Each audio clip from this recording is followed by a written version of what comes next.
Welcome back to part two. It's email time and it's a bit of social commentary about life, as we all know. Went to the footy yesterday, watched Manly beat up East, which was unusual for me to be going out. Who's East? No one knows who East Roosters. is. It's funny, isn't it? It's just hilarious. Roosters. But I did want to make a special Mounting Yard Mail report from the football. You got no idea. You got no idea. It was like dead set. Were they sweating between the legs? No. You jam her all night. Gladys Berejiklian, or whatever her name is. She was at the footy yesterday, waving to a few people there with a confident type bloke and a couple of people swinging a bit of a wave to the crowd as she walked around. Just looks a lovely lady. Like a little bit of a paper bag job for the head. Best body you've ever seen in jeans. Gladys, 9.5 out of 10 for that ass. That was sensational viewing. Who is she? She's the Premier of New South Wales. Oh. So she's an old girl, is she? No, she's in her 40s. She's never been married. She lives at home with mum and dad. Really? Yeah. Our Premier lives with mum and dad. So she's always lived at home, so she's like a European descent. Yeah, on TV, she's got the big hook nose and she's pleasant enough, but baby, bring a paper bag around and a G-string and come to my joint any day you want. You're a little darling. I was so surprised. A bit old for you, Glenn. That's what I'm saying. So I'm giving quite a good rap there, aren't I? Like, it's impressive of me. Yeah. Yes, it is. Mid-40s. She walked past and you think, fuck, that's a good ass. Yeah. That's unusual for a Premier. You never thought that about Bob Carr. Well, what about the Canadian bird who was... Christina Keneally. Christina Keneally. Got 100 yards on Christina Keneally. Yeah, okay. And she was kind of half all right too, in a nagging sort of a yappy way. That sort of irritating voice. Yeah. As she went down, she'd be talking. You'd have to give her a clip over the ear to shut up. Yes. Christina's very big in the church. Is she? Yeah, that's her go. Catholic church. Oh, good on her. I saw we said some prayers there for the jockeys on Saturday. Did you see that? Do you think saying prayers on a racecourse is socially acceptable? It shouldn't be. Just like... No? I just vomit every time and I was, raised solidly Catholic, and I just think... Is it the place for it, though? I just think that we are a secular society now, and part of being respectful for everybody is not going down that path. Oh, mate, the thing, they kick up a stink about a Muslim school or whatever. For me, carte blanche. No religious-orientated schools should be allowed. I'm getting to a point now where I'm thinking of bulldozing every house of worship. What? Because it's just all... And how it's a tax write-off. Oh, that's disgraceful. It's outrageous. If it's really, truly is a tax write-off, why can't we, be the church racing RANT is a religion... Church of the clouds. And then we don't pay any tax. See God? Yeah. There is a bit of money to be made by getting yourself declared as a religion. Talking about the boys who do partake in a very dangerous sport, and I don't want anyone to think I don't care about them, Ty. A lot of truck drivers die on the road. Truck driving days. There's a lot of vacations. Blokes fall off buildings. Oh, mining industry. They die all the time. People who fly airplanes, quite a few of them go down. We saw 3 US Marines lost this week, which is such a tragedy. A week ago they'd be drinking a beer somewhere, going, how great's Queensland? Next thing they're on the bottom of the ocean as we speak, and we can't find them in that stupid helicopter. The helicopter went down. 23, and they haven't found 3 boys. People do die in a lot of industries. I think part of life is to die, which is probably one of the greatest days of your life. Well, you get to find out the question that everybody wants to know. Well, you don't get to find out. It just goes instant black. Yeah, well, that's what I think as well. Dream. Nothing happens. But as far as all those religious people are concerned, they're moving on to better things, aren't they? I think they believe that because it's just it's a comforting thing that's been passed down through the ages to keep everybody happy. But particularly if your life is a struggle and it's a suck, and it's like the idea is, oh yeah, you guys are doing it tough, but don't worry, it'll work out in the end. Well, that's why religion is the greatest fraud or scam that's ever been created, because you don't find out until you're dead. You can't pay any more. You can't donate any more to the church. How is it any different from a mystery bet? What, a mystery bet? You don't know what you're getting. But you did. Well, but you know before the race is run what you're cheering on. True, but what I'm saying is you don't know the numbers you're going to get given, so you don't know what. Anyway, so the question was, do you think praying on the... I understand the National Jockeys Trust having a day. I haven't got that much problem with that. But why would they have it on a race day? Don't they have it on like a butcher's picnic meeting on a Tuesday? Red Nose Day or something. Well, it's just, for starters, you've got to put up with number one, those stupid orange and white colours, which I think is outrageous. And the day I have number one in the race, and it's National Jockeys Trust, it'll be going around in Glenn Pollock's colours. Don't worry about that. What are Glenn Pollock's colours? Well, I haven't even invented them yet, but I'm just saying there won't be that stupid colour. I hated that. And I don't know, I just find it all a bit inappropriate on a racecourse. And the priest, who I'm sure is a lovely, lovely chap, he starts off the thing about, the day at the track's so good, we love all the hype and all the colour and all the excitement. Well, not really. We like backing a fucking winner and going home with more money than we came home with. That's the whole idea of racing, isn't it? Racing's a great thing because you get the anticipation before the meeting. How good is it to anticipate a race meeting and to get there and to play the race meeting? It's just like so exciting. In a boring world. Yeah. So anyway, National Jockeys Trust Day is like, look, wish all the boys the best. I hope every one of them's safe from this day on. But they even had the race book too, that, how many jockeys were going to die in the next 3 years. How many were going to be injured. The stats say that 200 will be injured, and 50 will be like life-affecting injuries. 3 will die. They had these kind of stats, which were quite morbid. I mean, I know they're probably right. And I feel sorry for the 3 boys that are going to pass. But in the next 3 years, are we going to lose 3 truck drivers? Are we going to lose 3 cabbies murdered? I mean, murdered, not even just killed. Yes. All industry is pretty tough. I think the numbers with cab drivers will be going down. Well, everybody's using Uber now. So. Well, Uber's just a disgrace. There's no doubt about it. You can't pay people the amount of money they're getting to drive Uber. It's just leads to being third world. I saw young Jeremy, who's a bit of a fan of the show. G'day, Jess. He knows who he is, and he said he tweeted something. He got a Uber to the airport for $26 and got the cab back. It was $71. Well, I agree that the disparity is disgraceful. You've got to use Uber, but if you use Uber, you're sending another person to the shithouse.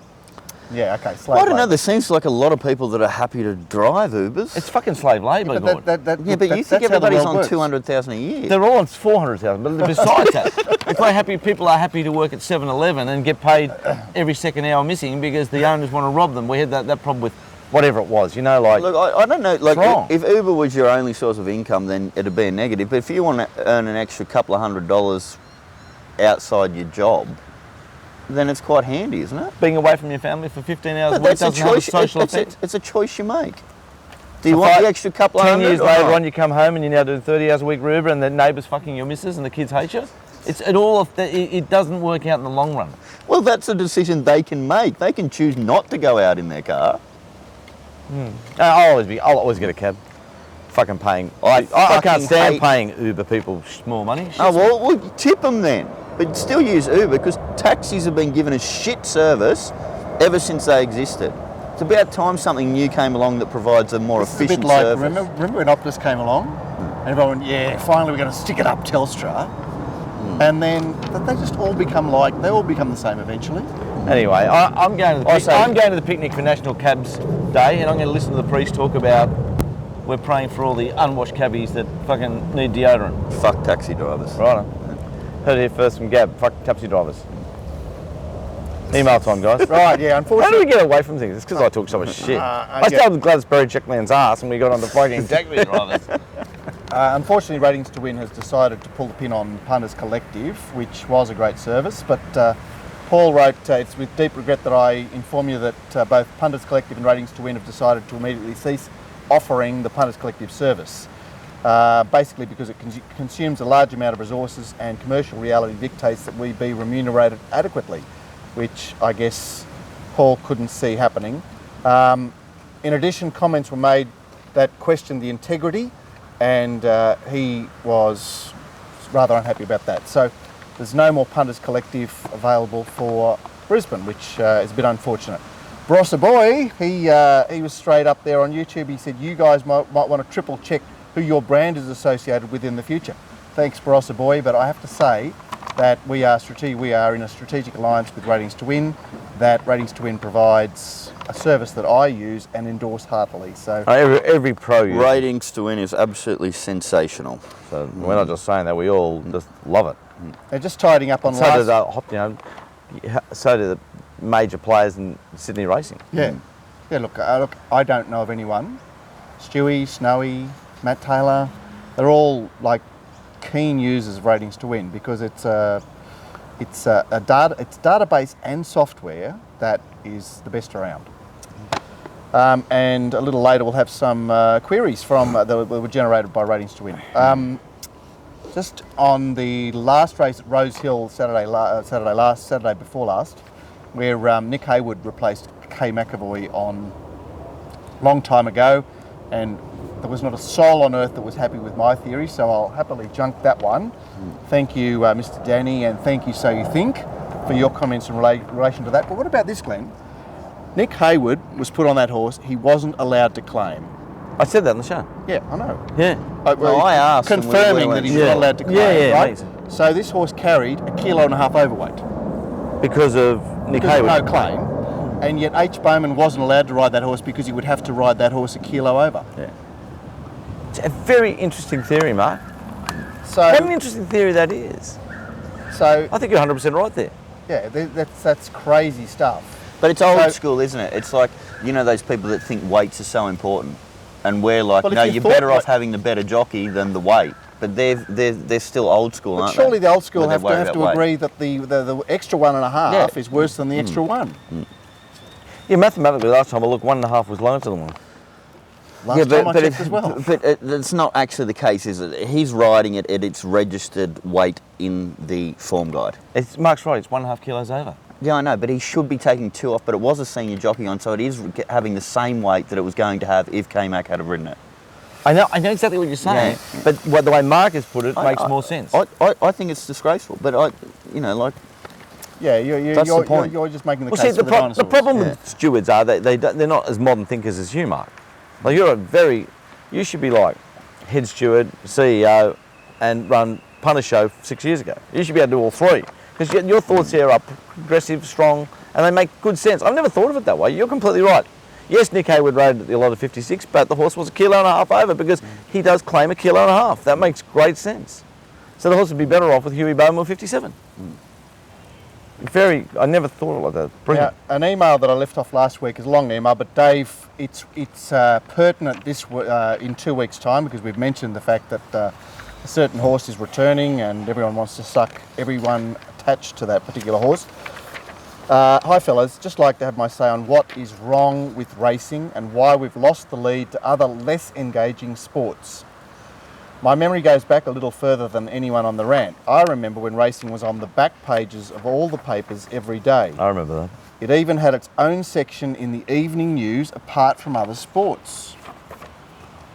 Probably changed around the mid-70s. Younger people have no idea why they lack interest because they weren't here in the glory days. They don't know what they are missing, but I digress. We still have great horses like Black Caviar Winks, but great horses aren't enough. By definition, they are rare. What we lack is romance. Hollywood knows how to sell a movie. You need romance. Racing is no different. Not talking sex, but romance of the turf, if anyone remembers. Good horses are not asked to go above and beyond. Plenty of young soldiers go off to war, but they don't all earn VCs for being the best shot. To be true heroes, they have to put their life on the line against all odds. Take risks. Black type racing was the beginning of the end. They give connections of good horses too many choices. They don't even care about prize money as much as black type and group status to enhance their value at stud. They're only chasing black type. All the greats of the past had to run in the big handicaps or they would not win much prize money. So back in the Champions era, and races were only called principal races. They weren't even nominated as Group 1s, but everyone knew what the best races were. The best races were the handicaps because they had prize money that was far greater than the weight for age races.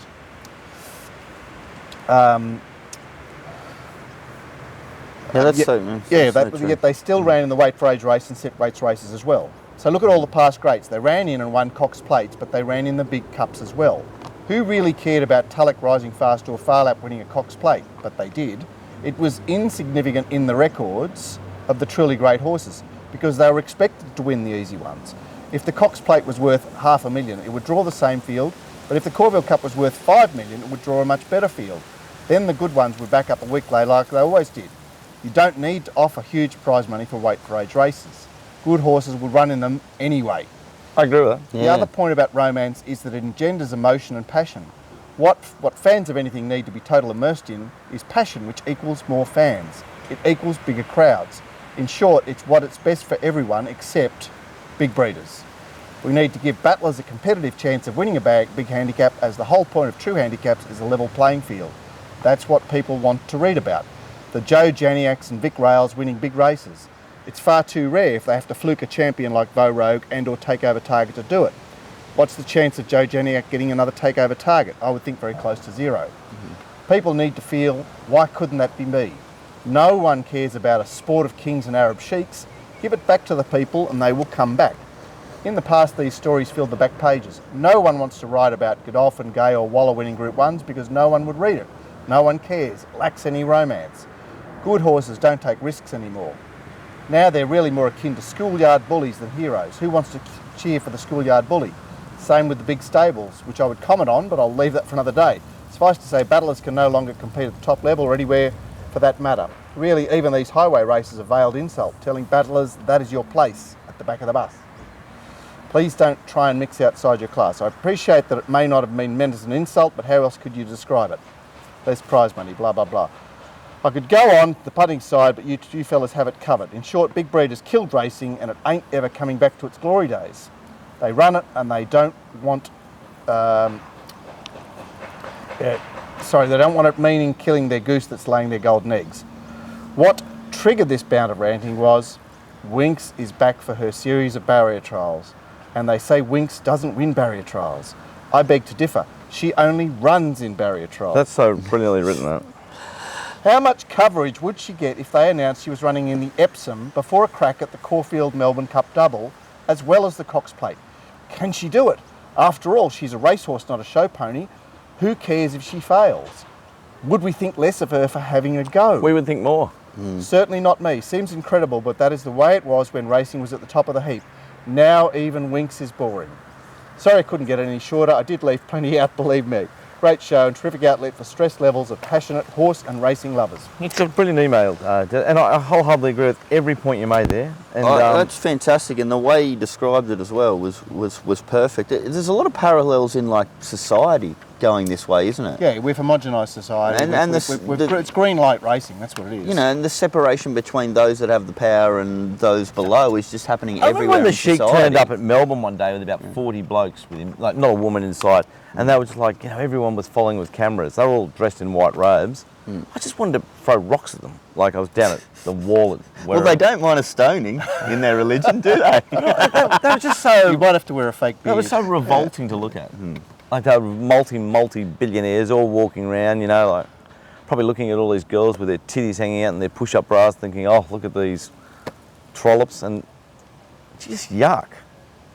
Well, but I wouldn't write it's to Godolphin. absolutely archaic. I mean, they're worshipping a book that was written by a couple of illiterate peasants hanging out in the sand dunes of Arabia. This is God's anti-religion Bloody rant, hell. this show. It's a disgrace that Well, are we living in 2017? I'll write a book on the rant about everything that should be, and then maybe in 5,000 years we'll be like, well, you can hang me up in the tree. Yeah. You were Jesus. Oh, yeah. Jesus in the tree. So everyone will be walking around with like a bit of string and a noose at the end. We need somebody to throw a spear at you. The old Glenster. That's a fucking joke. All right, By the way, there is we're been advertising for people to witness the... And we need a spear thrower. What about the second coming when I turn up at Warwick Farm the next Wednesday? Fucking not bad. Yeah. Not bad. I thought Pollard died on Monday. Oh, they are racing Wednesday. It's a fucking joke. By the way, there has been a bit of a pushback in society. Hopefully it happens in racing. You are getting people like your Bernie Sanders and your who's about Corbyn in England. They are getting some of those people down below, giving them support. Hopefully some of that crosses over into racing, too much where money, we, Lord. where Way we too much look money. Look after the Miles, little guy too much and money. the punter. And I love this study when we lost the smaller trainers. You know, the real battling trainers are us. I'll even leave Randwick at one stage. Yeah. Do we really want 5 or 6 trainers? I'm talking about trainers. We needed those trainers, those battling trainers, because they were battling and they needed to back a winner to survive. And big hello to Jeff Borgia, who's never spoken to me since. I said on 2KY, I remember when I used to read in the Sportsman about Secret Flash. Remember Secret Flash? Vaguely. Welder horse. Used to go around every Wednesday. Jeff Borgia trained it.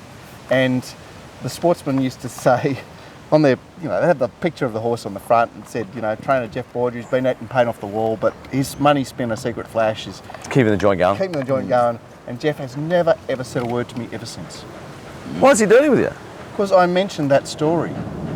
He's a very affable bloke, I'm sure. He's like a good guy. He's a bloody ornament to the game. He's an ornament to the game. We need 1,000 Jeff Borges. Yeah, for sure. Anyway, we're going to keep moving on with these emails, boys. Yeah, for sure. Sam said, "Hi gents, loyal rant follower, love Mondays because I know there's a laugh to be had. Oh, good. Question regarding form analysis. I currently utilise every race's wizard system. I don't know this. It allows me to add a range of criteria which then applies to each race, and if it meets the criteria, will give me a bet. I may only have 1 to 2 bets a week, however the strike rate is nearly 50%, and still since October has a return of $46 for a $1 outlay. Some outliers have pushed the figure up, however they generally tend to be favourites. Whilst it's successful, it's purely a mathematical system that doesn't require any additional input from myself and can be prone to losing months that affect the bank, and given they tend to be favourites, the losing periods are not ideal. I'm seeking some sort of training course / webinar as a way of starting to do my own form analysis. Whilst I've read some of Don Scott's books, I'm finding it difficult on where to get started, and I'm seeking a beginner's course on how to understand and apply form analysis. Are you aware of anyone giving tutorials or lessons in where to start? And if there are numerous, any recommendations for good quality learning?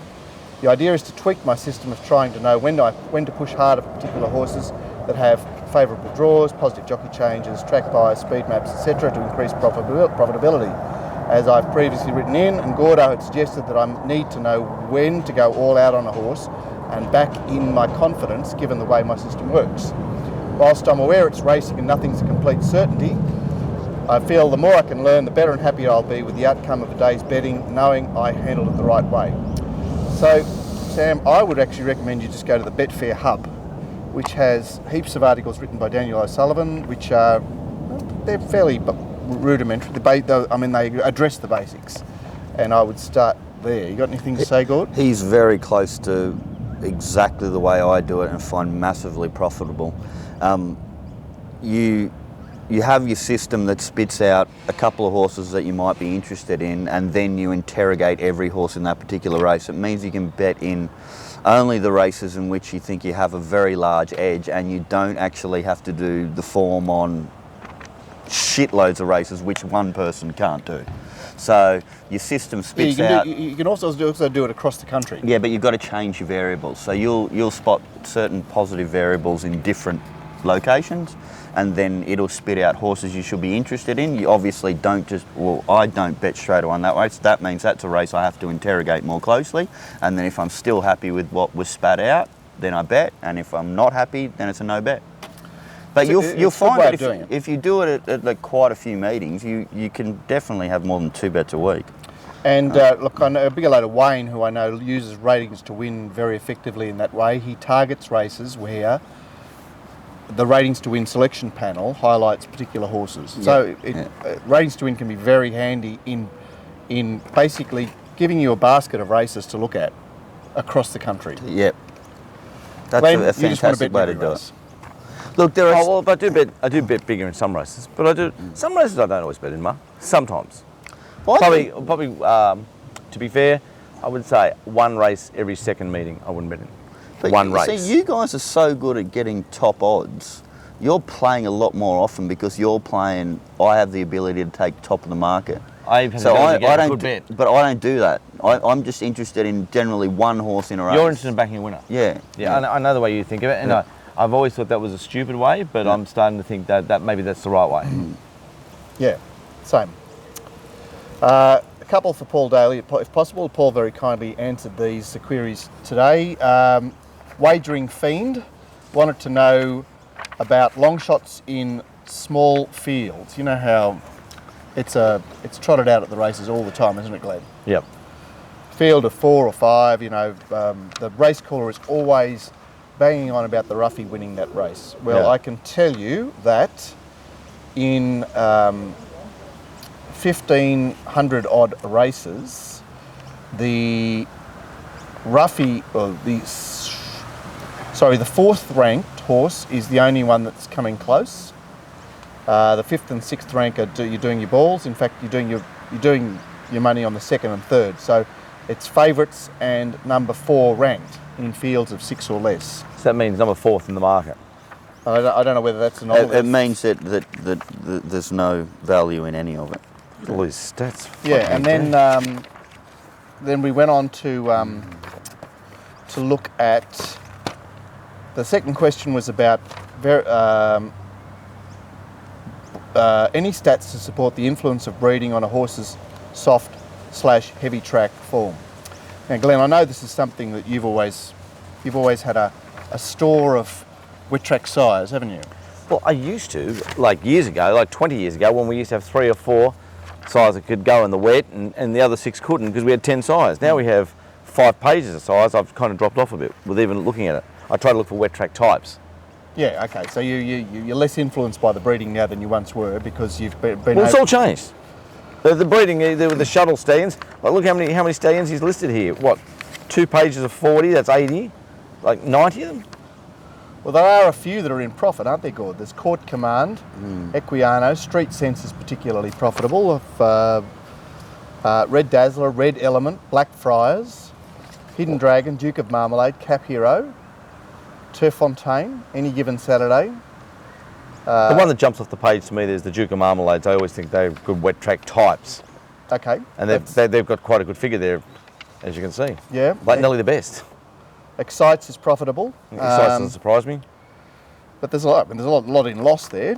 Yeah, but most horses should be in loss because they should that's be. the way racing is. But there are relatively few, and if anyone wants, I might try and put that up on the site, that the wet track size that have... Yeah, there's such great variance, but I don't think you can take a lot out of that data.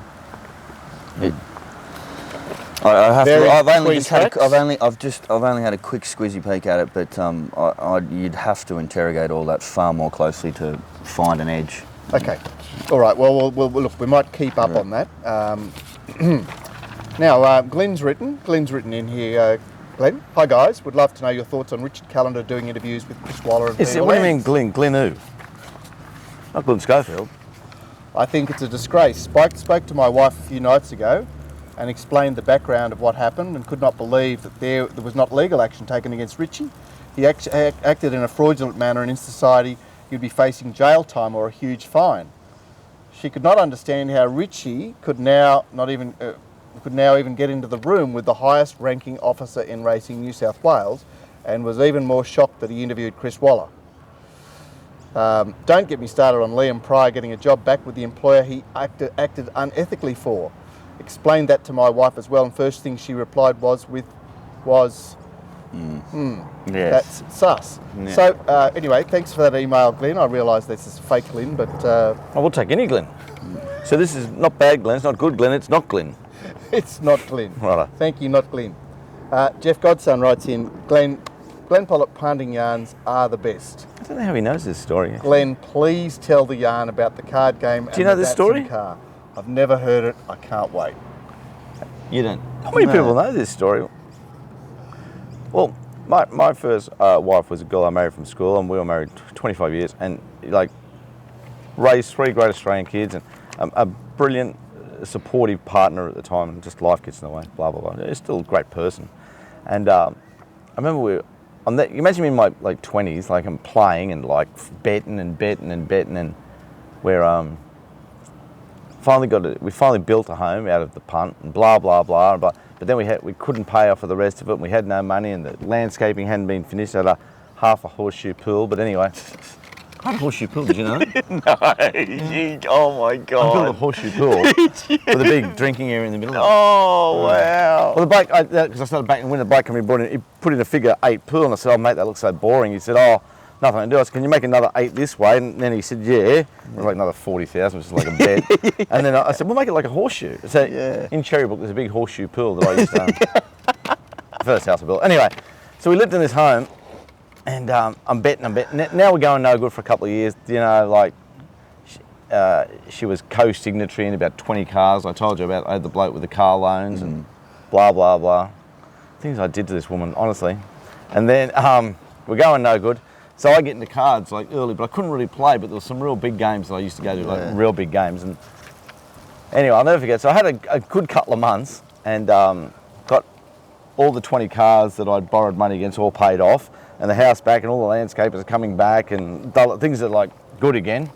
And I won like 40 on a Saturday, and she hadn't seen a good time in about 12 or 18 months. I said, come on, we had an old Bluebird, and I said, we'll get rid of that, we'll go buy a car. So we went out wherever, and I bought a brand new Honda Integra. They just came out.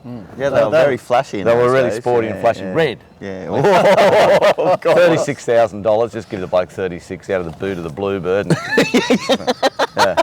So anyway, I'll never forget it. God bless her. So she's had it the first week, and she's bringing all the girlfriends to go up for lunch. Oh, I'll pick you up. And you can imagine them all driving around like they're all unmarried because we're still in our 20s. And they're going, oh, you've got 3 kids with this Glenn, boys, you build a house, he's the best. And the whole time she'd be thinking, yeah, he's the best. And sometimes she knows I'm the worst. Anyway, so I'm playing in this big card game. I'll fucking never forget it. Near Newtown it was. And the blinds were like 400, 800. Shit. Yeah, it's a big game. Anyway, to cut a long story short, the last thing I said to her, I didn't get the train there or get a cab. I said, I'll take your car tonight. She's only had it like 3 weeks. I know, it's disgusting. It gets worse. Anyway, to cut a long story short, I took about 15 with me. Yeah. I did 15, and then I'm in the click for about 25 there. And I said to the boys, I've got no cash, I've got to go. Mate, I just threw him the car keys to the Integra and said, can you take that and sell it? It's a month old. He said, good as gold, knew it was an Integra. And as I'm walking out, I'll never forget, I turned around and said, has anyone got any money? I've got no money to get home. And the bloke got this, I'll give you another 200, he gave me 200 in cash. And I walked out because it's like 4 in the morning and I'm trying to get a cab, or trying to get an Uber, but there's no Uber. And I'm just walking the streets going, how am I going to tell Nick I've lost this Integra? Oh, God. How am I going to tell her? And I'll never forget, it was like a little semi like that, and right out the front in a little driveway was a blue Datsun 180B with $150 spray painted on the front windscreen, and I just knocked on the door at 5 and gave him the $350 notes. He said, oh, you're taking it? And he said, oh, there's the register on the paper. And I drove home. I put it in the car park. We didn't have a garage, it was like a park. A blue old, that real, like 400,000 Ks on the board. Yeah. And our kitchen used to look over the thing. And I remember I woke up about midday and I'm going, oh, fuck, I'm in a coma. And I went out there and there was Nicole doing the washing up, just looking out at the blue Datsun 180B, which she'd found the keys to and had driven all the kids to school in it. I know, how solid. Oh. She was beyond solid. Oh. And as I came, I'm sheepishly walking into the kitchen, and I just walked in and she said, cards were obviously no good, darling. And I've gone, no. She said, don't worry about it, I'll make you some breakfast. And she never said another fucking word. That's the Datsun story. How did you cope? I drove round in it for 2 fucking months, like a complete fuckwit, with the kids, and the kids in the car going, Dad, this car stinks. And it's just covered in grime and going, getting around town until we kicked a goal. We got another car. I remember I went to GIO, I insured it for like $100 for 2,000, and I ploughed it straight into a telegraph pole and got 4 monkeys off them. That's what I had to do. But I'll never forget Nicole, she said, cards must have been no good last night, darling. Like there she was for a month driving all her girlfriends around in a red hot Integra, and she drove the kids to school in a blue Datsun 180B. That's the Datsun story. That's when it's fucking no good. And that's why when you're a gambler, you need that support. But it takes a lot of, I couldn't cope. You know what I mean? Like you were quite strong, weren't you? I am fucking a psychopath. I know exactly who I am. Oh, wow. Anyway, that's the Datsun. I don't know how Jeff Godson even knows that story. Thank you, Jeff, for uncovering that one. Not many people know that story. I want to go and see. I want to go. It was on the bloke's face when he opened the door. I'm just standing there with 150 because I can't get a cab, and I just want to get home. I didn't even. But it actually worked out pretty well because you needed a car to get the kids to school and all that kind of stuff. So I'm always thinking, and to be honest, she didn't lose a car. She still had a car. I don't know if she saw it that way, but she didn't. She certainly didn't break my balls over it. She copped this one. They're different times, the 80s. You could run into fortunes and you could run out of them. Yeah. That's right. It's different now. Now it's a complete grind, and you've got to be as hard and tough as nails to get a quid. Yeah, but there would be other industries opening up where you can make money quickly. Yeah. It's just that... I just don't know how Jeff Godson knows that story. Not many people know that story. John Sargent wrote in, looking for Glenn's view of reality TV shows like The Bachelor that you can bet on. I'm sure he watches it as there are some cracking sorts. Is that John Sargent the trainer? No. No. So it's not John Sargent. I don't watch any of those shows. No, I don't. I don't watch The Bachelor. Well, we did find a market on Game of Thrones, didn't we? On who was going to be the leader sit on the Iron Throne at the end of the series. Yeah. But there's no betting on Australian Ninja? Well, no one got through, actually. Did you hear about that? No one finished the last course. So the grand final day was like 4 blokes dead eat or something. I don't think there was I think they balls it up. They made the course too hard and no one got through. From what I can tell. Until next year when I get completed. You need to do Tough Mudder, Glenn. You heard of Tough Mudder? I'm starting my diet today. If anyone wants to join me on a diet, getting my abs back. What is the diet? Not eat as much. You know what? That's about the best diet, isn't it? Yeah? Not eat as much. Yeah. Let's get this Mark War email. It's always a big fan. Well, Mark wrote in because, hi guys, did take notice of your comments about trainers running in Saturday races instead of, say, Wednesdays. In other words, not placing their horses right. Unfortunately, there are no other options because of the programming. Most Wednesday races are benchmarked 67 to 70 when they should be 75 plus rated races. So if your horse rates around 75 or higher, they're forcing you to run on Saturday out of your grade, which is what they need to do to fill up field sizes. Glenn, you say trainers should drop back in grade to Wednesday even if horses have to carry 65. No, I just said it's an idea, and it's something I would do. I didn't say you had to. And Mark says you will not have a horse for very long carrying that weight with the extra pressure on joints, heart, etc. A lot of horses struggle to cope with 60 kilos, especially medium to small sized horses. Finally, I disagree strongly that there are no horses to follow out of Saturday's race that most exalted won, other than the winner. Hetty Heights will definitely be winning shortly.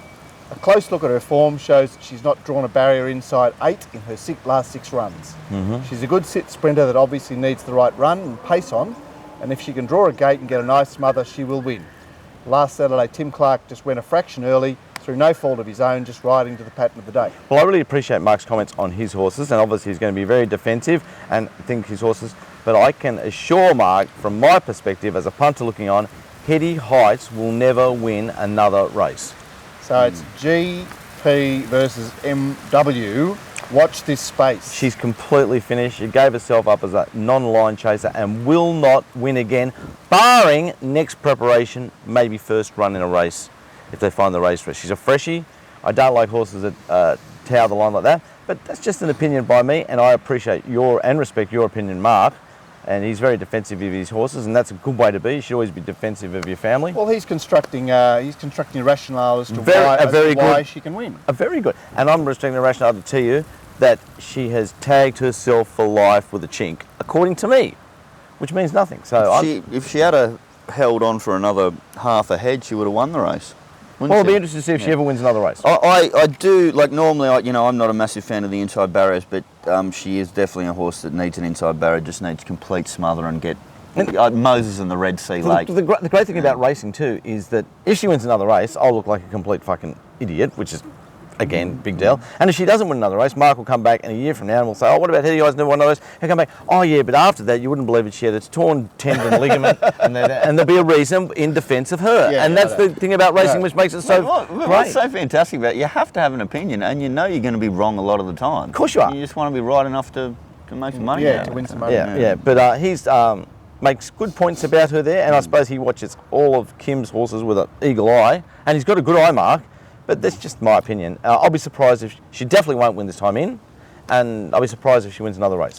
I don't know about this. You know more about that, Glenn, but like carrying a big weight like that, is it going to... Well, that's according to Mark, it affects their joints and hearts. So last I heard, he's a racing manager and a great ex-cricketer and a good businessman, but is he a vet? No, I'm asking, that's what I'm asking. That's a ridiculous comment, I think. Yeah, but he's got it from his wife, hasn't he? Yeah. Okay. So he's got access to... Does Kim ride him? Access to I suppose she does. Trainer's view on things. Horses weigh 500 kilos, don't they? Yeah. So then what's another 5 kilos? It's nothing to me. Yeah. In my opinion.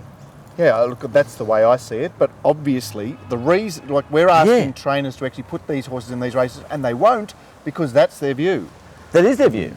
And sometimes I think out in the bush, when I see these horses go around with 63 kilos, they look to me to have a run. Oh, look after my horse, got 63 kilos. Yeah. You tell the jockey, self-perpetuating. Listen, I'm putting you on this. We're thinking about in 2 starts from now, we're in a highway with 54. Look after him today. Yeah. Okay. Trainer's not saying the jockey would be fucking dead, but the jockey goes to go, oh, I've got to look after this horse. I'm saying if you let the horse go. It's an opinion, and it's contrasted. Well, we've talked about this, haven't we? Yeah. The major reason why weights matter is because of intention. You know what I mean? Like that's another theory as well. I mean, I got a good email from Graham through the week who told me why Allura was a place moral last week. Oh. All to do with the weights. Up here go the weights. H. Jass, what's his name, Glenn? Hugh Jass, it says. Hugh Jass, so it'd be a fake account, but we read the fake ones too. It says, hi guys, with Stuart Davidson now going into bookmaking again at favourite.com. Surely Racing and RANT can get an elusive sponsorship with them and receive that sweet weekly wage that Glenister talks about. Well, let me get back to you, Hugh Jass. I rang Stewie about that because I was thinking exactly the same thing. Really? And he said, I'm not getting back into bookmaking. And he's involved with this company a little bit on a consultancy level, nothing more, and he hopes they do well. And how did it get out that Stewie was involved? Because the Twitter world and the social media world is full of bitches. Right. Everyone talking about it's like, it's like just. Yeah, so it's like the old days of all the bookies clerks talking about, oh, Glenister's lost all his money. Oh, Glenister's won a fortune. Oh, Glenister's lost his money. They just fucking love it. Well, they get their 120 per meet and never have a bet. But gossip. They just love it. So I suppose the betting ring is a little bit like the schoolyard, isn't it? Yeah. And 20 years ago, it was bitch central. Yeah. You'd have to get 45,000 off this bloke who's earned 120 a day, and he's got a can. And you're thinking, please count him out right. Please don't be short. And then they go, and then you lose it. They go, oh, Glenn's lost all his money. It's the perpetuation of life. Ben writes in, I'm depressed. Origin 3, Joey John states, New South Wales just don't get it. Gus Gould says, New South Wales is a dog's breakfast. So much for league. Go seeking some joy with racing. Watch Philandis talking about New South Wales, the future of racing. Now I'm depressed. Glenn, save me a branch. There doesn't look like much hope. Don't worry, I'll bring my own rope. Economics 101 Lecture 1, the multiplier factor and liquidity drive economic prosperity. Philandis, surprise. Liquidity re-turnover also drives racing's prosperity. You've got to make the pie bigger, just can't keep taking more of the pie, Philandis. Surprise. There will be no pie left. Liquidity in betting, you just can't breathe without it. Just don't get it and dog's breakfast all apply. What to do? Make racing mainstream like years before when the butcher delivered your meat and took your bet because there was no real tab yet. But nevertheless, your granny would show you how to bet, and the daily double was how you got set. If you missed the race call, don't worry, on TV tonight for all. And then you would get lucky, the local trainer would be racing his champ. Off to the track the whole street would go.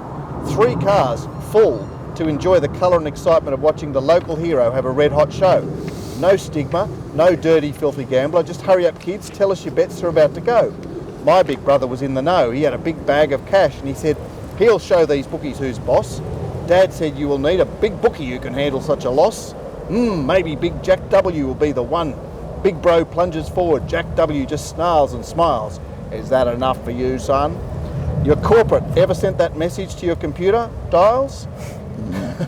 Liquidity, turnover in betting. Racing just can't breathe without it. Philandis, you just don't get it. But Glenn, save me a branch at the Suicide Ranch. This is Suicide Ranch. We will be hanging them high at Erskineville at noon. Race betting, I am very sorry to say, will be dead very, very soon. P.S. All jokes aside, this really worries me. A great industry fucked over by amateurs. Winning putter is on the right track, so is Darren Potter in Melbourne. But after all the talk, what are we really going to do? Any ideas, anyone? Thanks, Ben. I think it's just got to keep getting worse till it gets better, guys. Pete writes it's like need some sort of shock event or something like that. It's like we got, I see one of our bookmakers at the moment, Mr. Leo Lewin, hasn't worked for about the past 2 weeks, and coincidentally with the fact that his name was in the paper hanging around bikies. So obviously he's been stood down because you're not allowed to consort with criminal people, part of your licensing. And I suppose there'll be some sort of inquiry with some sort of penalty or some sort of please explain by Mr. Lewin. But what the first thing the stewards should do is they should grab Mr. Lewin and they should penalise him. They should say, listen, you now have to work 5 meetings a win for 2 years. We need Exactly. if they get rid of if they give Leo I Lewin actually time. think they should say, is there any chance you could get them back to the track laundering money for us? That's what you do. If they give him time, all they do is penalise the everyone punters. else. That's right. You're not punishing Leo. He gets to keep his money. You're doing him a favour, and all us blokes who win off Leo are now going to be punished because Leo wants to hang around some tough boys. And the other good decision was Bluebet going north at Randwick. Apparently, it was for one day.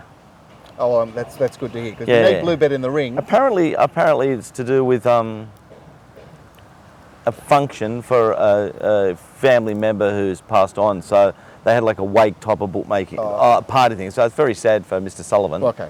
You know, some Well, sort of that's way. good to hear. Yeah, that's the latest. I get all the whispers. Glenn, To do with a deceased ex-partner, ex-wife, oh, right. who's moved on to another world. Well, was actually just blacked out because there's nothing out there. But so it's something to do with that, which is very sad.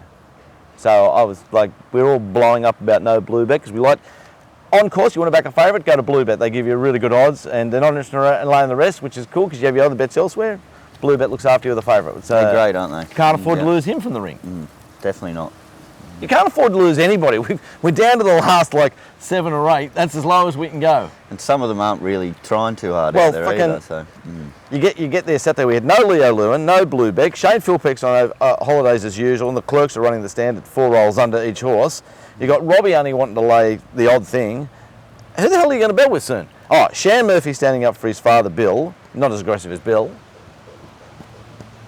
People running around betting with ourselves pretty soon. Got to keep everybody. So please, stewards, don't give Mr. Lewin time. Make him work every Thursday for a year. I think that's punishment enough. And then Wednesday, Saturdays. Yeah. Because he's been having the odd Thursday off as well lately. It's no good. Need to keep Oh, all the players. Mark. Yeah, there's the Tiger Cat No, again. I saw it come across the road. Get an air rifle, I'd kill this thing. We can hang it on the show. Look at He even walks like a tiger. he's got the advantage of the height there. Could he launch? Oh, your cat's there too. Yeah. They have massive fights. Anyway, I only wanted you to read out this one here from Roy Milkey. All right, so sorry to all the others. We've got tons of emails, and thanks for all your correspondence. I'll hold a couple of those over till next week. But Roy writes in, "Hi boys." Now, Roy Milkey's a friend of mine, a lifelong friend of mine, a good man. He is not only a professor, but he sits on the board of studies that judges who become professors. So can you imagine what a big job that's like a analytical, massive mind that he makes, like something like that. Yeah, So when you want to become, hard to explain. so I don't understand people. You'd be getting 8 million a year. He's on the academic, Yeah. the board of. So you want to become part of the academia, and you've done all the studies, and you've done 10 years. You're still going to be judged. He's one of the judges. So this is not a fuckwit.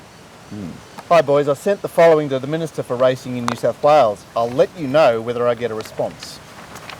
Racing in New South Wales and the thousands of jobs associated with such can only survive if gambling turnover on racing is not only sustained but increased significantly. Gamblers are the industry's customers and they fund its ongoing survival. Without gamblers, horse racing is just polo without the sticks. I'm very concerned that New South Wales Racing, the organisation tasked with ensuring the industry's survival, does not understand this basic premise. Or if they do, they're simply failing to meet their responsibilities. In 2004, New South Wales Racing released its first strategic plan. At this time, according to the Australian Gambling Statistics, annual gambling turnover on New South Wales Racing was 5.3 billion. In 2010, New South Wales Racing released its second strategic plan. By this time, annual gambling turnover had fallen to 5 billion. In 2014, New South Wales Racing released its third strategic plan. At this time, annual gambling turnover had fallen to 4.2 billion.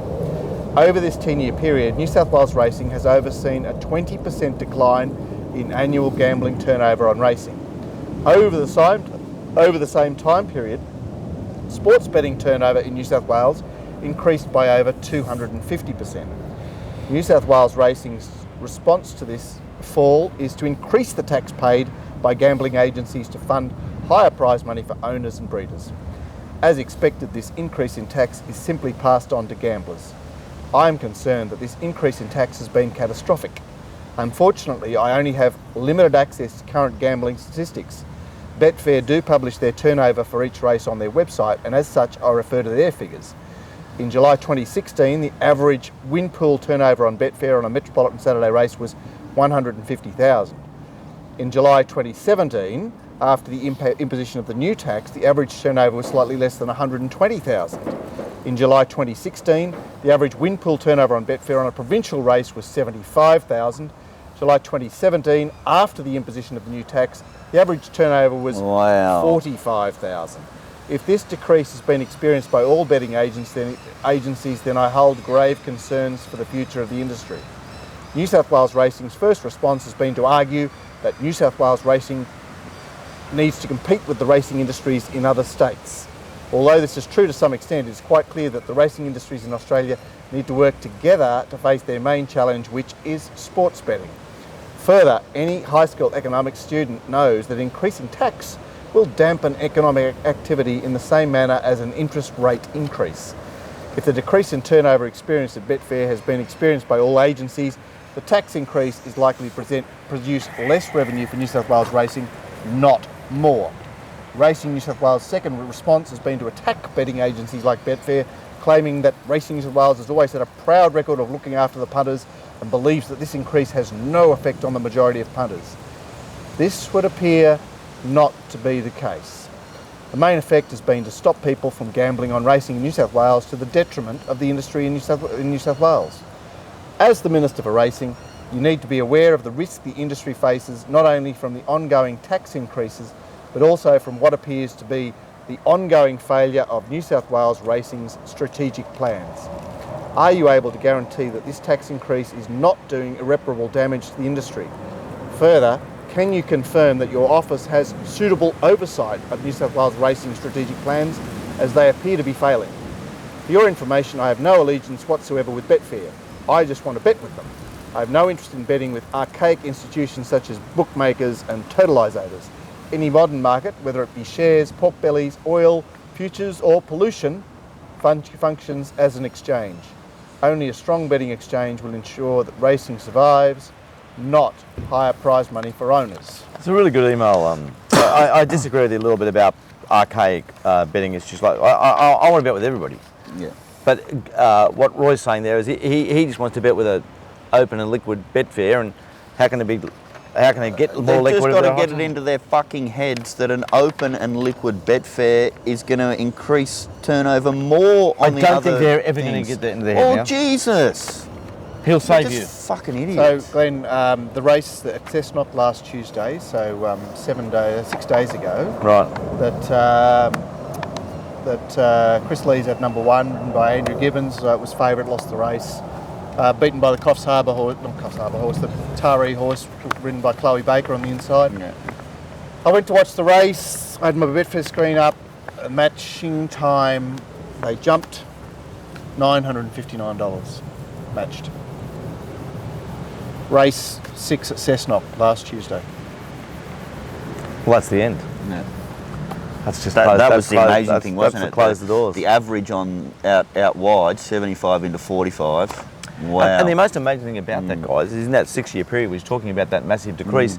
Have we had many more residents move into New South Wales in 6 years? They've been piling in.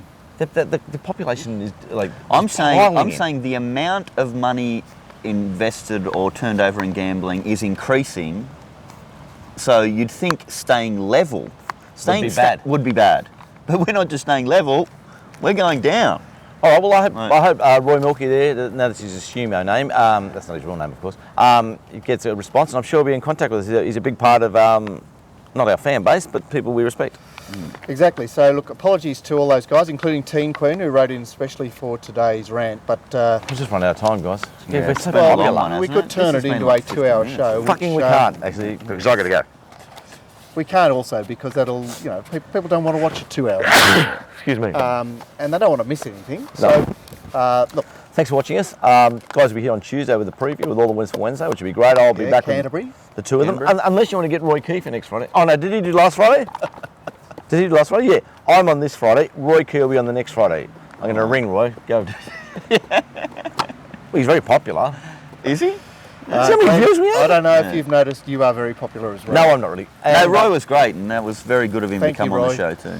And thank God when he goes to lunch, Snowy, Thank he God. has a beer. What about you, Jesus? He has a beer. You say, you are a believer. Thank A God. minute ago you went, Jesus. Yeah. And now you're saying, thank God. When you say don't bloody know. hell, you're saying you use the 13th. Geez, you're a religious little I, ginger. I always say Moses and the Red Sea. It's Yeah. a favourite line of mine. Wow. Do you think Moses is ever part of the Red Sea? Or? No, but I know that a lot of horses need that to happen to win races. Sure do. Looking out for Moses next time on the RANT. See you guys. Thanks for watching.